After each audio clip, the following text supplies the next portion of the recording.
Yep, I see some stuff that I really like, and it's not. It means the other guys are doing poor. There's just some guys that are stepping up in situations, not perfect. Don't get me wrong, like not doing everything perfect and really making some really poor decisions at times. But I mean, I see some good stuff out of a couple guys that I'm very impressed with and excited about. Does that mean that the rep distribution is going to start to change? It will.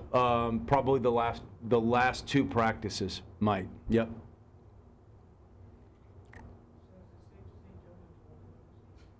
Wow, you're going to try to pull me in there like that. I am not willing to say anything right now at this moment about that, but we'll have some more information for you after the spring's over.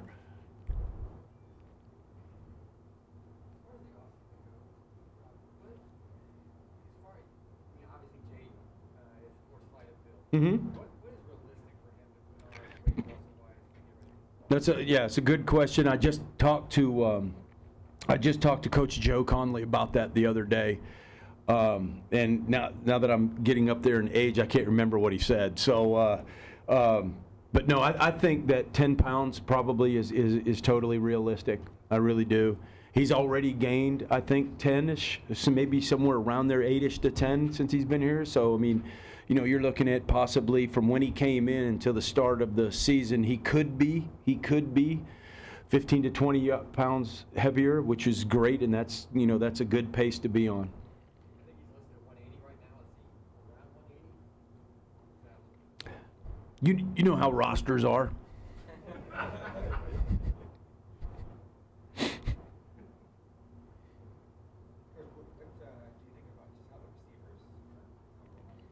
You know, and I'm hard on those guys because, you know, of my past coaching, and I am really hard on them. I love them. And what I've seen is we only got 3 scholarship players going, you know, on Tuesdays and Wednesdays.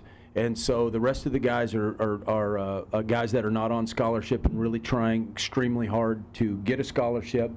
And working towards that. And, you know, when you have that and you got inexperience at quarterback and then you got inexperience at wide receivers, you're going to have days like we saw today. But here's what I'm impressed with is, man, like I said, I'm hard on those guys, and, man, they just bounce right back. Yes, sir, let's go, and jump right back in. They fail, and then they get right back up and they try again. So, you know, the thing that I could say about them is just I love those guys. You know, I was a former walk-on. I get the life. It's not easy. It's hard. The expectation level, sometimes you live up to the perception of others, which I'm trying to teach them that's not what you should do as a walk-on. You should walk out there believing you're the best football player that's ever lived, and that's their mindset that they need to have.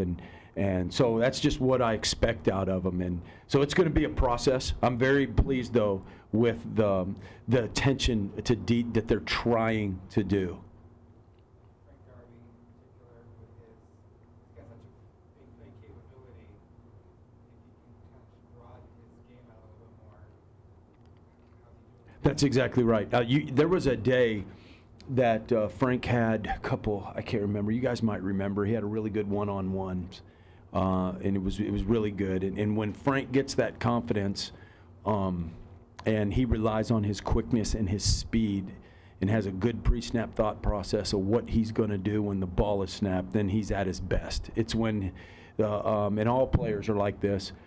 He's just got to learn as a young guy that focus needs to happen on every single snap of football. And man, it is so hard. It seems like to me. With the emergence of Fortnite and stuff like that, but it's just so hard for the kids to just maintain and lock that focus in for an extended period of time.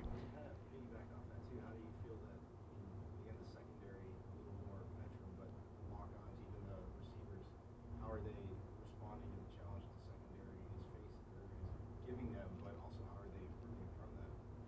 Yeah, you know, they got our secondary. We got good numbers out there now, and you know, you got some guys with experience. Those 2 corners, you know, and it's when they get up and they give you the hardest look you're going to see, which is press coverage, and you got an inexperienced guy and you got an experienced guy. Most of the time, you're probably going to lose that battle, and you just got to learn, and that's where the most intricate details of a release, of a restack, how to position your body, what other routes are combined with what you're doing. If you have an inside breaking route coming back to the outside, there's a certain type of release you can't go inside, and they lose their focus sometimes on that, and that's because of their inexperience, and it's a normal process that it's frustrating as heck, but they all go through.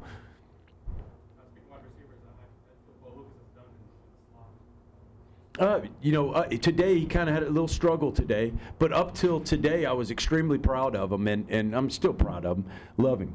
But the thing that Paul, he was a running back, and he's just not, doesn't have the natural hands, and so you develop his hands. And up to this point today, he had a couple drops, and he struggled, and that's going to happen with his development. But up till today, I thought he's been doing great, and he was one that he went from a guy that was not really focused, because some guys aren't real focused when they're not playing all the time. It's very hard for them. And so now that Kyle is, working on becoming a surgeon, and he's not out at practice, which is fine with me, is that Paul now is in the leadership role. He's like the starting H.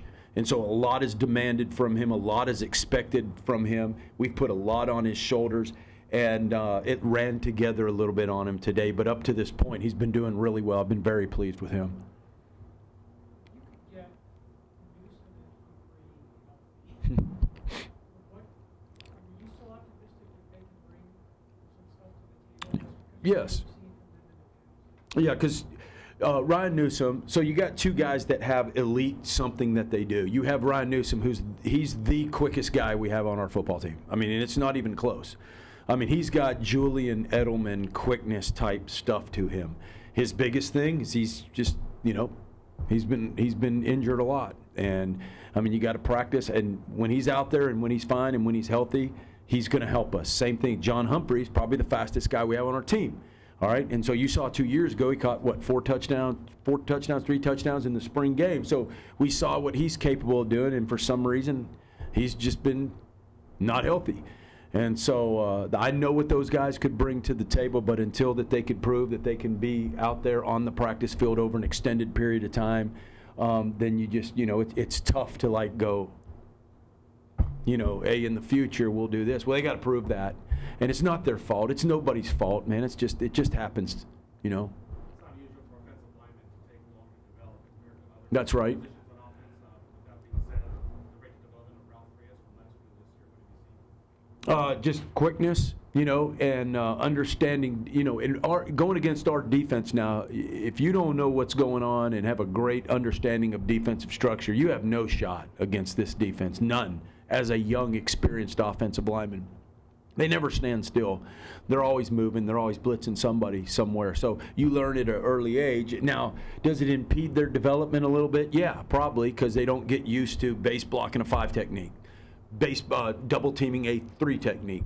And then it's just all over the place. So it's going to impede. It'll help them maybe later down the road in recognizing blitzing and all that stuff.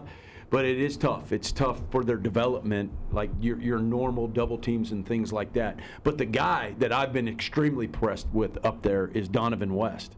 I mean, he's the guy right there that could, if he continues his development, he'll have a shot to play for us this year as a freshman.